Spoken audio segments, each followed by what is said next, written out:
नमस्कार सांग मैंने स्टडी सेंटर यूट्यूब चैनल को स्वागत। ताले आज मु आपण मानकु कहबी नवीन पट्टनायक कले बड़ घोषणा जी कि पूर्वतन मुख्यमंत्री थिले। नवीन पट्टनायक 24 वर्ष काल आमको शासन करथिले, आमर मुख्यमंत्री थिले। से नवीन पट्टनायक आज एक नुआ घोषणा करिसेंती, बड़ घोषणा जे 3000 टंका भत्ता हबो। जो माने वार्धक्य भत्ता पाउथिले ताकर भत्ता नवीन पट्टनायक देबे 3000 टंका। कौन देबे ट्विटर रे कौन मेसेज करचंती से सब विषय रे आज आमे जानिबा।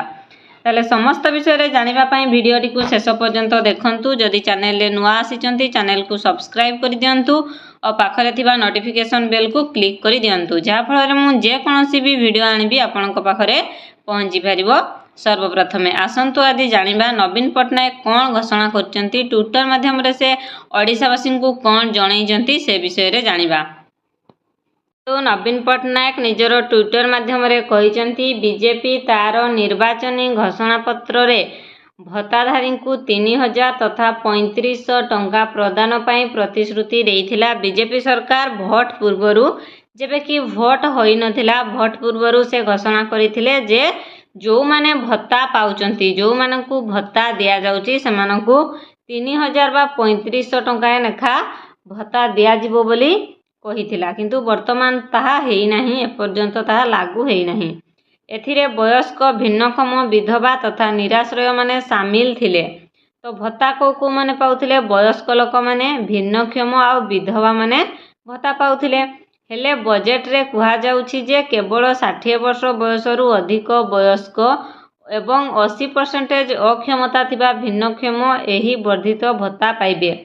माने कौन कह जाउछि एठरे, माने जो माने कि 60 वर्षरु अधिक, जो मानकर 60 वर्षरु अधिक थिबो बा वयस्क लोक माने होइथिबे बा 80% अक्षमता थिबा भिन्नक्षम, माने जो माने कि अक्षमता 80% माने मानकर जो मानकर टिके भिन्नक्षम माने टिके भिन्नक्षम से कौन से भत्ता पाइबनी, तार 80% से कौन भिन्नक्षम नुहे। तो एठरे कह जाइछि माने 80% रु अधिक थिबा भिन्नक्षम एही वर्धित भत्ता पाइबे।